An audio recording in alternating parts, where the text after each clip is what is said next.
Hello friends, स्वागत है आपका अपने चैनल में। आज हम आपको एसएससी जीडी का मॉडल पेपर का अगला पार्ट सॉल्व करवाने चल रहे हैं। ये आपकी आने वाली परीक्षा में बहुत ज़्यादा इम्पोर्टेंट होने वाला है ये वीडियो, तो वीडियो को प्लीज़ लास्ट तक जरूर देखिए। तो चलिए शुरू करते हैं। आपका फर्स्ट क्वेश्चन कह रहा है कि 34 माइनस 2 रूट 253 का मान क्या है। तो चलिए इसे सॉल्व करते हैं। देखिए 34 को हम क्या लिख सकते हैं, 23 प्लस 11 लिख सकते हैं। क्या लिख सकते हैं, 23 प्लस 11 माइनस 2 रूट 253। तो देखिए अगर हम 23 को अंडर रूट का स्क्वायर लिखते हैं तो हमें क्या मिल जाएगा, फिर से 23 मिल जाएगा। देखिए अंडर रूट 23 गुणे अंडर रूट 23 इज इक्वल क्या मिल जाएगा, हमें 23 मिल जाएगा। तो अगर हम 23 को क्या लिख दें, अंडर रूट में 23 का स्क्वायर, तो कोई प्रभाव नहीं पड़ेगा।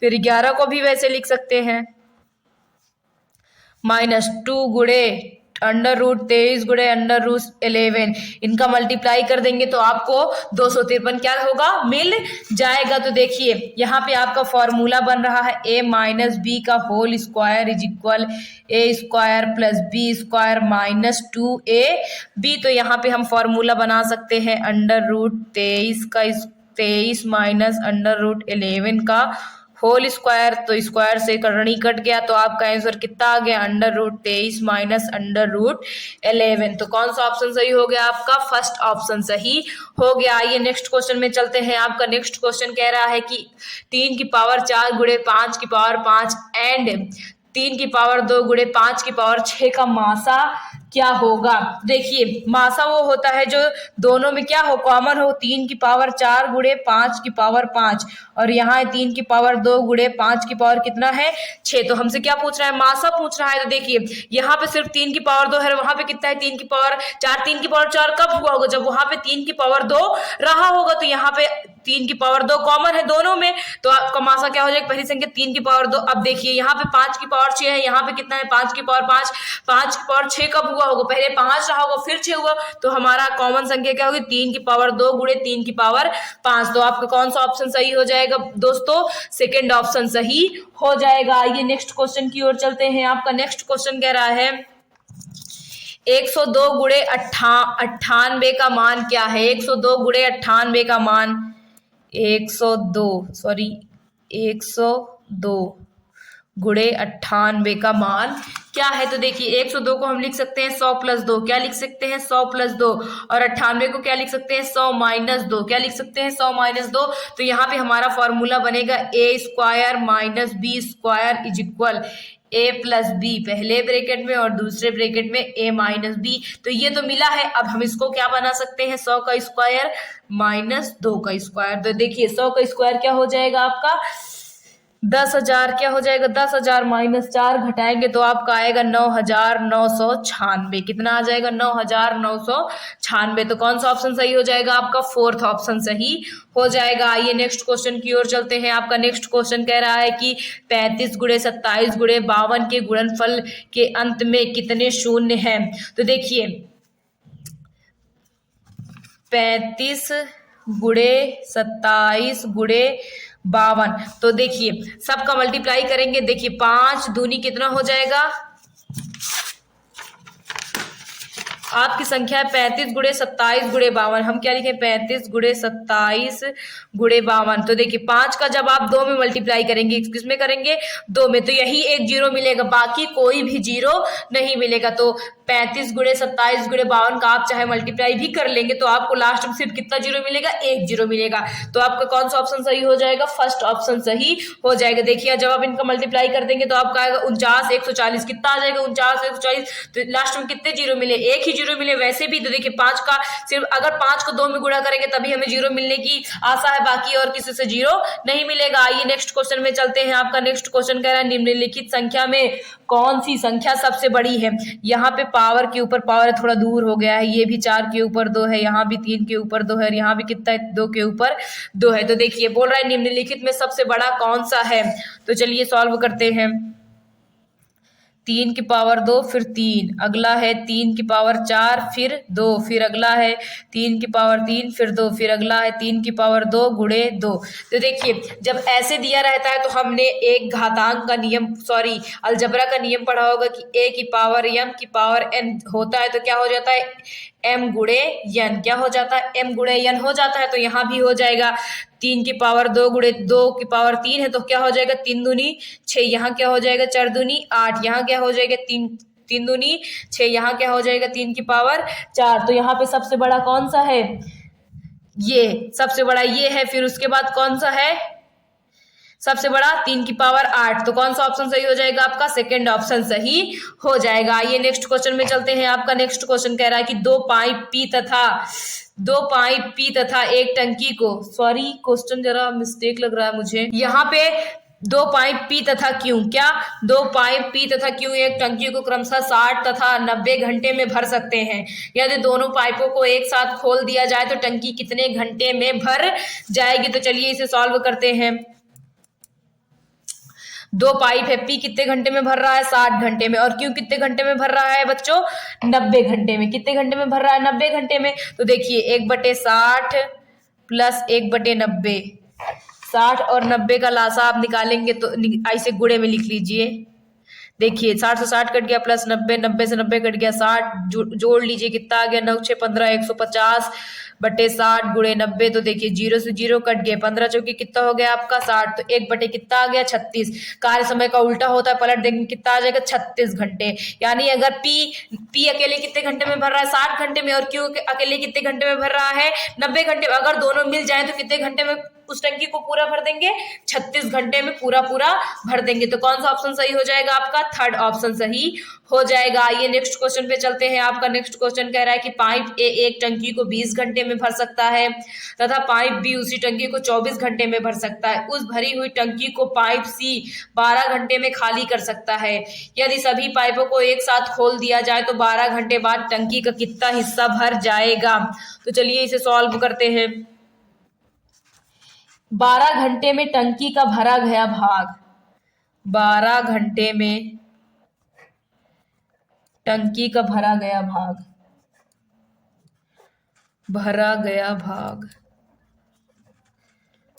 इज इक्वल 12 गुणे 1/20 प्लस 1/24 माइनस 1/12। तो 12 गुणे एलसीएम लेंगे तो आपको कितना आ जाएगा 120, फिर 6 प्लस 5 माइनस 10 इज इक्वल 12 गुणे 11 माइनस 10 बटे 120 इज इक्वल 12 गुणे 120। तो देखिए 12 से 12 कट गया, कितना आ गया 1/10, यानी 12 घंटे बाद टंकी का कितना भाग भर जाएगा 1/10 भाग भर जाएगा। कौन सा ऑप्शन सही हो जाएगा आपका, फर्स्ट ऑप्शन सही हो जाएगा। आइए नेक्स्ट क्वेश्चन में चलते हैं। आपका नेक्स्ट क्वेश्चन कह रहा है एक समबाहु त्रिभुज जिसकी भुजा 16 सेंटीमीटर है का क्षेत्रफल क्या है। तो देखिए समबाहु त्रिभुज के क्षेत्रफल का फॉर्मूला होता है, समबाहु त्रिभुज का क्षेत्रफल इज इक्वल √3/4 इंटू ए। क्या होता है √3/4 इंटू ए। ए कहाँ, ए का मतलब क्या है भुजा, क्या है भुजा। समबाहु त्रिभुज की भुजा कितनी दी गई है 16 सेंटीमीटर, 3/4 गुणते ए स्क्वायर होता है। क्या होता है ए स्क्वायर होता है। तो 16 गुणे क्या लिख देंगे 16, 4 चौके 16, 16 चौके 64, 64√3। कौन सा ऑप्शन सही हो जाएगा आपका, सेकंड ऑप्शन सही हो जाएगा। आइए नेक्स्ट क्वेश्चन की ओर चलते हैं। आपका नेक्स्ट क्वेश्चन कह रहा है कि क्रय मूल्य से 60% अधिक अंकित मूल्य वाले थैले पर दुकानदार 30% की छूट देता है।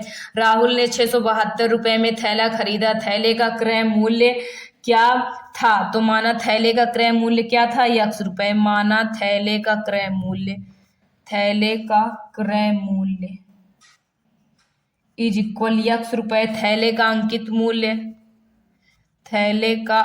मूल्य इज इक्वल क्रय मूल्य का कितना परसेंट है 60% अधिक है तो x का कितना हो जाएगा 100 60% कितना हो गया 160%। जब इसे सॉल्व करेंगे तो देखिए यक्स गुड़े 160/100, 10 से 1 0, 2 8 16, 2 5 10, कितना आ गया अंकित मूल्य 8x/5, कितना आ गया 8x/5। फिर अंकित मूल्य पर कितने परसेंटेज की छूट दे रहा है 30% की। तो देखिए अंकित मूल्य पर 30% की छूट के बाद 8x/5 पर 30% की यानी कितना देना पड़ रहा है हमें 70% रुपए में 672 रुपए, 672 रुपए। चलिए अब इसे सॉल्व करते हैं। 8x/5 गुणते 70/100 is equal 672। तो देखिए एक जीरो से एक जीरो कट गया, 7×9 = 63 बच गया आपका 4×7=42 कट गया। अब 8 से काटते हैं, देखिए 8 × 9 = 8, 8 दूनी 16, उसके बाद x/50 इज इक्वल 12। तो x इज इक्वल कितना आ गया आपका 600। तो अंकित मूल्य कितना आ गया आपका 600 आ गया। कौन सा ऑप्शन सही हो जाएगा दोस्तों आपका सेकेंड ऑप्शन सही हो जाएगा। अगला क्वेश्चन कह रहा है कि 10% तथा 20% की दो क्रमागत छूटों की निवल छूट में छूट क्या है। तो चलिए इसे सॉल्व करते हैं। 10 नंबर क्वेश्चन, 10% और 20% की दो क्रमागत छूटों की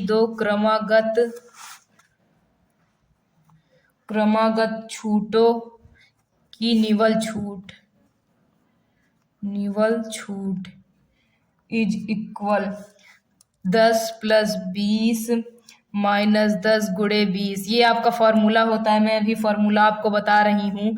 ये आपका फॉर्मूला होता है a + b - ab/100। जब दो छूटें दी गई हों और हमसे उसको क्या कहते हैं निवल छूट पूछे, तो ये फॉर्मूला आप लगाएंगे तो देखिए 10 + 20 इज इक्वल 30, 10 × 20 यानी 200/100, 0 से 0 कट गया, 30 में से 2 घटाएंगे कितना आ गया आपका 28%। कितना आ गया 28%। कौन सा ऑप्शन सही हो जाएगा आपका फोर्थ ऑप्शन सही हो जाएगा। ये नेक्स्ट क्वेश्चन में चलते हैं। आपका नेक्स्ट क्वेश्चन कह रहा है कि दो संख्याएं 3:4 के अनुपात में हैं, प्रत्येक में से 12 घटाया जाए तो नया अनुपात 9:14 हो जाता है, दोनों संख्याएं क्या हैं। तो चलिए इसे सॉल्व करते हैं।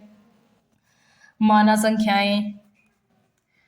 संख्याएं इज इक्वल, देखिए हमें 3:4 के अनुपात में दिया है, तो हम संख्याएं पहली संख्या क्या हो जाएगी 3x और दूसरी संख्या क्या हो जाएगी 4x। कह रहा है कि प्रत्येक में से क्या घटाया जा रहा है 12, 3x में से 12 घटाया और 4x में से 12 घटाया, तो नया अनुपात क्या हो जा रहा है 9/14। तो चलिए इसे अब सॉल्व कर लेते हैं। तो देखिए क्रॉस मल्टीप्लाई कर लीजिए, गुणे 14 इज इक्वल 9 गुणे 4x - 12।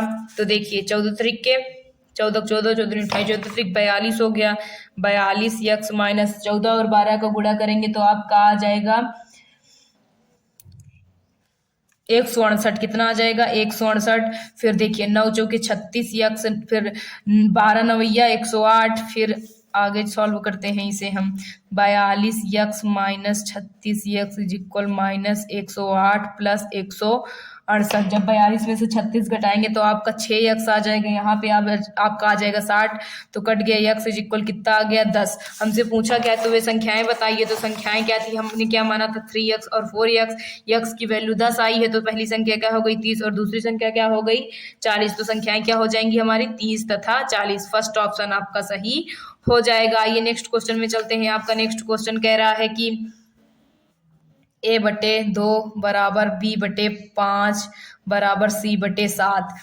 तो चलिए इसे सॉल्व करते हैं। देखिए जब भी आपको ऐसे दिया हो ना तो आपका और अनुपात में पूछे तो आपका वही जो बटे में रहता है वही आपको क्या हो जाता है अनुपात, 2:5:7। जो मैंने आपको ये नियम बताया इसको आप किसी भी सवाल पर ट्राई करिएगा। जब आपको ऐसे इस तरह की कंडीशन दी हो उसके बाद क्या पूछ रहे अनुपात पूछ रहे, तो वही संख्याएं क्या हो जाती है अनुपात में आ जाती है। तो कौन सा ऑप्शन सही हो जाएगा आपका फर्स्ट ऑप्शन सही हो जाएगा। ये नेक्स्ट क्वेश्चन की ओर चलते हैं। आपका नेक्स्ट क्वेश्चन कह रहा है कि 10 संख्याओं का औसत 20 तथा अन्य 30 संख्याओं का औसत 40 है, सभी संख्याओं का औसत क्या है। तो देखिए 10 संख्याओं का औसत कितना है, सभी संख्याओं का औसत 13 नंबर, सभी संख्याओं का औसत बराबर क्या होता है हम जानते हैं कुल संख्याओं का योग बटे कुल संख्या, सभी संख्याओं का औसत।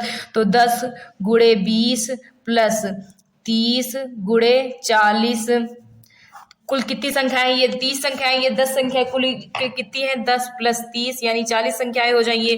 देखिए 10 का गुणा 20 में करेंगे 10 दूनी, 10 का गुणा 20 में करेंगे कितना आ जाएगा 200। यहाँ पे आ गया आपका 1200/40। इनको ऐड करेंगे, औसत इज इक्वल आप निकाल रहे हैं, औसत इज इक्वल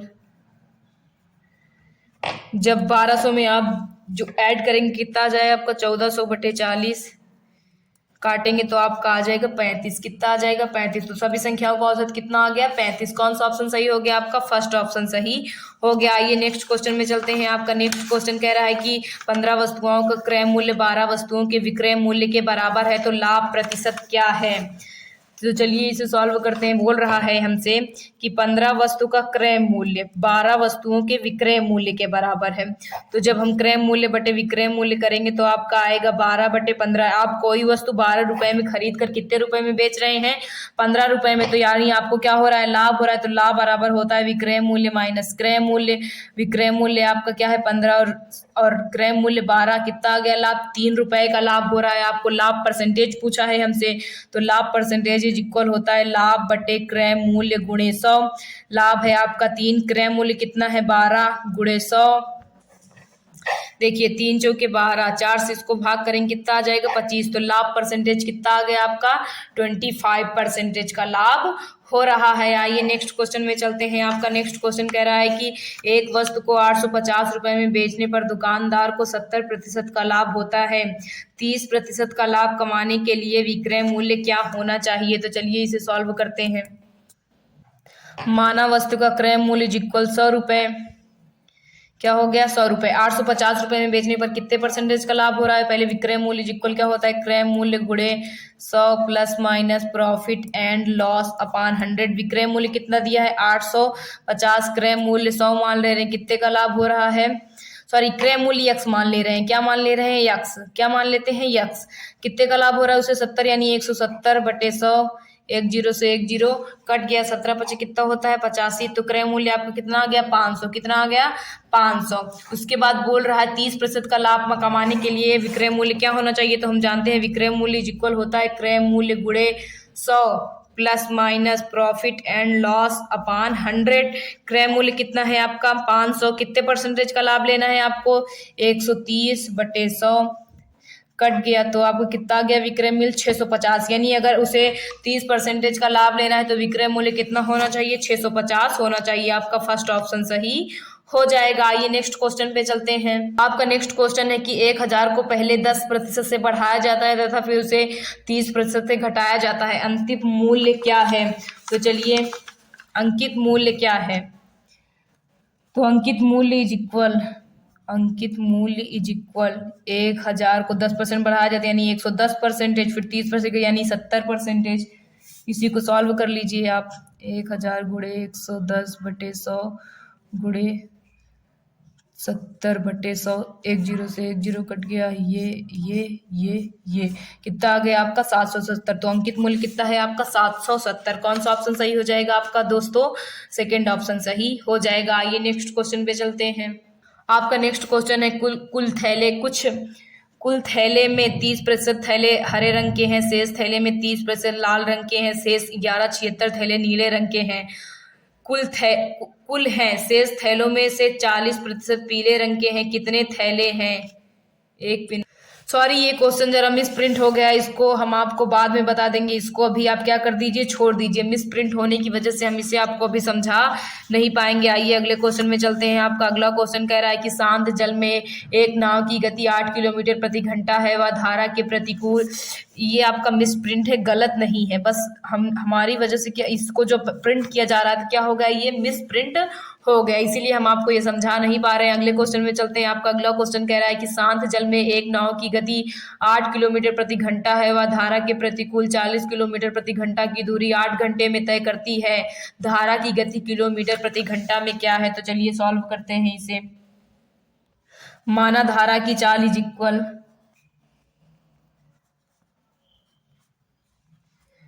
x किलोमीटर प्रति घंटा, कितना है x किलोमीटर प्रति घंटा। तो क्या बोल रहा है कि धारा के प्रतिकूल 40 किलोमीटर। तो देखिए हम जानते हैं दूरी बराबर क्या होता है चाल गुणे समय बराबर क्या होता है आपका दूरी बटे चाल। क्या होता है दूरी बटे चाल, तो समय इज इक्वल होता है आपका दूरी बटे चाल। दूरी बटे चाल, तो देखिए दूरी आपकी 40 किलोमीटर है और ये एक चाल पता है, दूसरी चाल हमें नहीं पता है। और समय कितना है 8 घंटे। कितना है 8 घंटे, तो देखिए 8 पंजे 40, तो 5/8 यक्स इज इक्वल 1। तो देखिए 5 इज इक्वल 8 माइनस यक्स, 5 में से 8 जाएगा, कितना आ जाएगा -3। कितना आ जाएगा -3 is equal minus x, minus से माइनस कट गया, यक्स इज इक्वल कितना आ गया आपका 3। तो कौन सा ऑप्शन सही हो जाएगा। धारा की गति कितनी है 3 किलोमीटर प्रति घंटा है। आइए अगले क्वेश्चन में चलते हैं। आपका अगला क्वेश्चन कह रहा है एक 400 मीटर लंबी एक रेलगाड़ी 600 मीटर लंबे पुल को पार करने में 50 सेकंड लेती है। रेलगाड़ी की गति किलोमीटर प्रति घंटा में क्या है। तो रेलगाड़ी की गति इज इक्वल, रेलगाड़ी की गति बराबर, देखिए रेलगाड़ी की गति दूरी आपकी 400 प्लस 600, रेलगाड़ी और खंभे दोनों की गति जोड़ी जाएगी बटे दूरी बराबर 4 बराबर क्या होता है दूरी बटे समय, तो बटे 50। इन दोनों को जोड़ेंगे तो आपका आ जाएगा 1000 बटे 50, कट गया। 20 मीटर प्रति सेकंड आया है। क्या आया है आपका मीटर प्रति सेकंड, लेकिन हमसे पूछा किसमें किलोमीटर प्रति घंटा में पूछा है। किसमें पूछा है किलोमीटर। जब आप मीटर प्रति सेकंड को किलोमीटर प्रति घंटा में चेंज करते हैं तो 18/5 से क्या करते हैं गुणा करते हैं। क्या करते हैं गुणा, तो 5 के 20 इज इक्वल कितना आ गया 8 8 चौक 72 किलोमीटर प्रति घंटा। ट्रेन की गति कितनी है 72 किलोमीटर प्रति घंटा है। कौन सा ऑप्शन सही हो गया आपका सेकंड ऑप्शन सही हो गया। अगला क्वेश्चन है एक राशि चक्रवृद्धि ब्याज की दर से 2 वर्ष में 4 गुनी हो जाती है, कितने वर्ष में वही राशि 16 गुनी हो जाएगी। तो चलिए इसे सॉल्व करते हैं। माना राशि इज इक्वल पी है, कितनी है पी, तो हम जानते हैं ए बराबर फॉर्मूला होता है पी ब्रैकेट में 1 + r/100 की पावर टी। वही राशि 4 गुना हो जाती है यानी 4p, ये यहाँ पे p रहेगा, 1 r नहीं पता है, लेकिन कितने समय में हो जा रही है 2 वर्षों में। कितने समय में हो जा रही है 2 वर्षों में। p से p क्या हो गया कट गया, इज इक्वल 1 + r की पावर r/100 की पावर t है यानी 2 है। 16 गुना कह रहा है तो दोनों पक्षों का क्या कर दी, देखिए 4 का अगर वर्ग कर देंगे तो 16 गुना हो जाएगी। दोनों पक्षों का वर्ग करने पर, दोनों पक्षों का वर्ग करने पर, तो 4 का वर्ग इज इक्वल 1 + r/100 की पावर 2। तो देखिए 4 का वर्ग क्या हो जाएगा 16 इज इक्वल 1 + r की पावर r/100 की पावर 4, यानी 16 गुना। ये राशि कितनी होगी 16 गुना, लेकिन कितने वर्षों में 4 वर्षों में। तो आपका आंसर क्या आ गया 4। आज हमने SSC GD का आपका अगला मॉडल पेपर सॉल्व करवा दिया है। इसी तरह हम आपको SSC GD के मॉडल पेपर सॉल्व करवा रहे हैं। हमारे ही चैनल पर आपको रीजनिंग के वीडियो भी मिल जाएंगे और आपको हम GS भी पढ़ाएंगे। तो आप हमारे चैनल पर प्लीज बने रहिए और चैनल पर नए हैं तो चैनल को सब्सक्राइब जरूर कर लीजिए। Thank you.